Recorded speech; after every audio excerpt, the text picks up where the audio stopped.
Hello everybody, it's Wyvern here with another bit of Total War Warhammer 2 quick match gameplay. This time around we are on the map Carrick Ongor for a bit of Dwarf against Chaos Combat. So for my build this time around, I did decide to go rather wide, inspired by some of the builds I've seen from other YouTubers and Turin in particular, but as well as others. I wanted to give it a shot to trying something a little wider with Dawi. Oftentimes I'll go a little bit narrow, or I'll be doing Vanguard builds, but I wanted to give it a try something a little different this time around. And so we'll see how it works out. For my Lord, I decided to bring a Rune Lord, going very cheap. Originally I was thinking about doing Anvil of Doom, simply to get that magic resistance bonus for the rest of my army, in case my opponent brought Fate of Buna or something like that. But in the end I decided to go safe and stay on foot, in case my opponent decided to bring Kolak, because Kolak's not the rarest of picks against Dwarves, just because of his mass and ability to force path wherever the heck he pleases. And that way I was hoping, and this way I was hoping that if my opponent starts hitting me, he'll just be bowling over my Rune Lord, and I'll be able to tank through things much more effectively that way. I did bring the Forged Fire, which allows me to allows my Rune Lord to buff up nearby units' armor piercing damage by a tiny bit. 10% is nothing impressive, but still decent. Rune of Hearth and Home to grant immunity to psychology, which is important here, as most of my army is composed of Dwarf warriors who do not normally have immunity to psychology.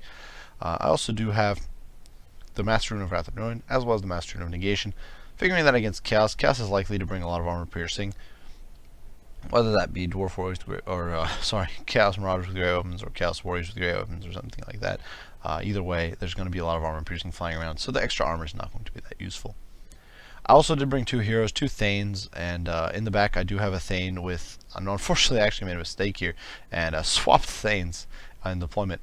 So in the back I ended up with a Thane with the Master Rune of Surrounding Redbeard, as well as the Tormentor Sword, and in the front I have a Thane with only the Tormentor Sword. And it had originally been my intent to have the Thane with just the Tormentor Sword be in the back, and unfortunately in my rush to deploy I didn't get quite around to that.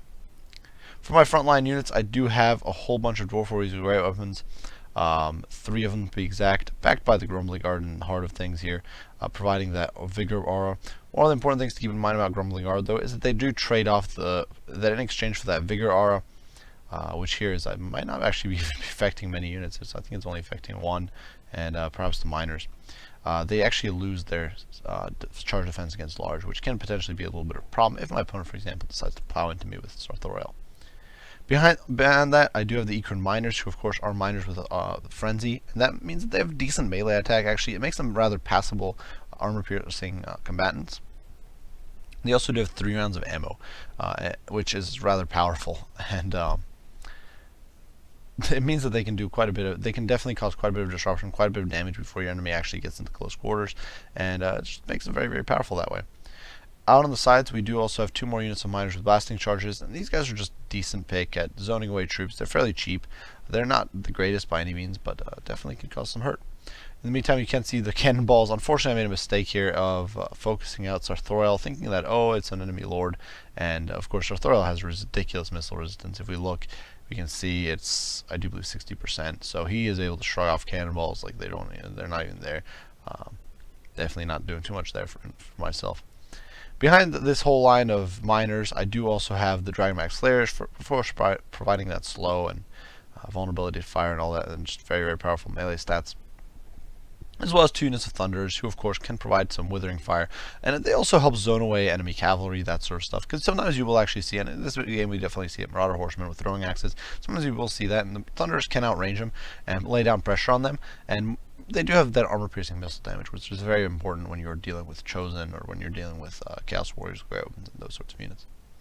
We already discussed the Thanes. We do also have an additional unit of Slayers, and I also did bring a bit of an artillery park here. So I do have a cannon, and the cannon will shortly be teeing off at better targets, and we do have an organ gun. And the organ gun is, of course, rather good at tearing through lightly armored targets, and it's going to be opening fire on the Chaos Marauders fairly shortly. For my opponent, he did bring a very wide build, definitely trying to swamp me from all sides. He does have several units of Chosen, though, mixed in. I do believe 3 or 4 units of them. 4 units of Chosen with Grey Weapons. These guys are very expensive. They have crazy good melee attack and melee defense at 44, which means that my units, my Dwarf Warriors especially, are not going to be hitting very often or very consistently. They're going to be doing a pretty terrible job at hurting the Chosen, so I'm definitely going to be relying on the Thunders and on the organ gun and the cannon to do major work against them. Mixed in, of course, there are some Forsaken. The Forsaken can do a good job. They actually will perform rather effectively, again, when dealing with the Slayers, because they do have decent armor of their own, very high weapon strength, which does amazing against the low armor of the Slayers, or well, non-existent armor of the Slayers. And then the Marauder Horsemen with throwing axes, though of course Dragonback Slayers do have slight physical resistance, which helps. And then on the flanks there are some Marauder Horsemen with throwing axes who can of course apply armor-piercing pressure, potentially dive in as a light cavalry, and do some damage to perhaps my artillery, and definitely just apply pressure to me in general and make it hard for me to protect my flanks. Then my opponent does have some Chaos Marauders mixed in. These guys are really there most likely as more of a cannon fodder unit, and they, however, do have decent melee attacks, so they can actually chop through Dwarf Warriors pretty effectively.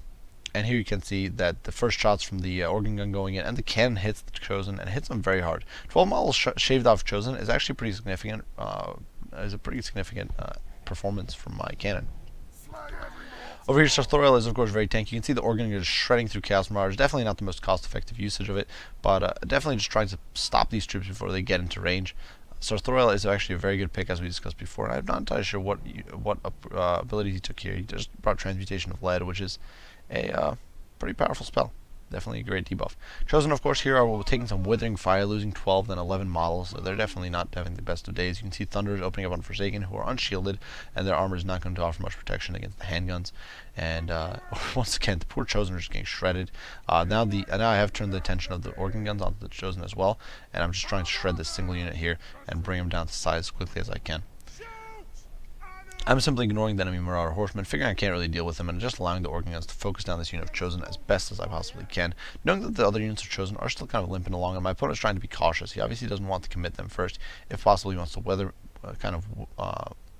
me down with his other units. You can see these Forsaken, though, have taken a nasty beating. You can see Sartorial has dove in, but obviously he's not going to do great against Dragonback Slayers. And over here, the Miners with Blasting Charges will be able to stall these Marauders weapons for at least a reasonable time.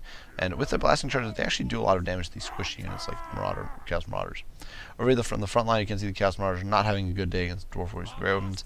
They will get chopped down to size rather quickly, and you can see the Rune Lord is swinging around to engage on these Chaos Marauders, and these nasty brutes there are going to be taught a lesson with his little hand hammer.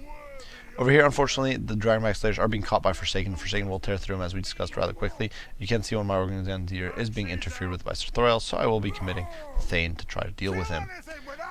So definitely that's a bit of a problem. You can see that some of my Thunders are shifting fire on Sartorial, and they will do some damage to him, and you can see with Tormentor Sword he's going to be debuffed. And now we're going to commit the Dragonback Slayers to fighting the Forsaken under the fire of the Thunders. Of course, you can see Satchel Charges here going in against Chosen, who are also being hit by Master and Wrath and Ruin, slowing them down to the point that the Miners are able to get a lot of damage in before they're even able to close the distance. And over here you can see the Chosen, who are so badly beaten up, are being buckled by the Grumbling Guard, who's just kind of plowing through. Over here the cannon is still raking in massive kills. It's up to 44 kills, which is obviously great against the high value units like these. You see these Chosen over here are getting pounded into oblivion by the cannon as well. Another shot going through and just plowing through and cutting models down.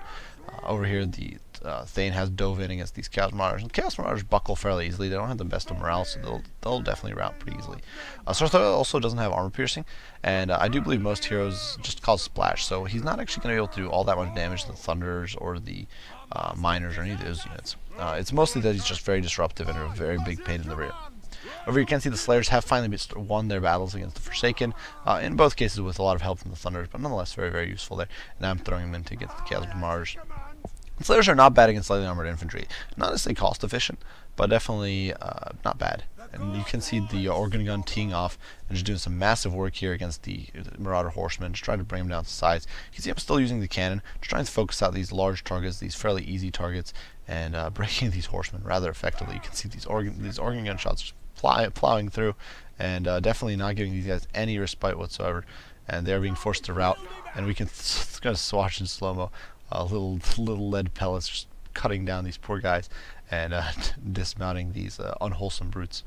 So in the meantime, my opponent's definitely been reduced to only a few units. You can see some Chosen here, still limping along.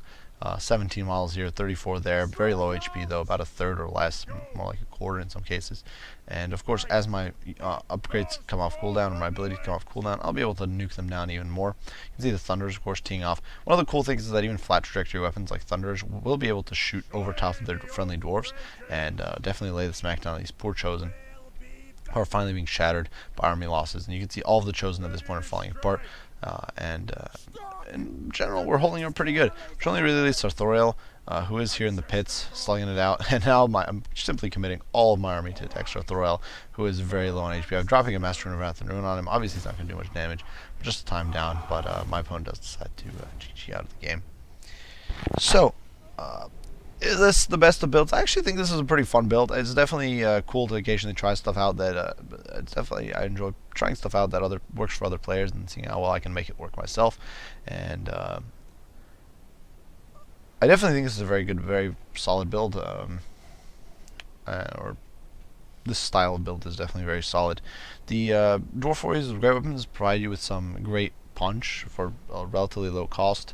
The Grumbling Guard, who I'm not the biggest fan of, they do provide that Vigor aura, but I'm not the biggest fan of them.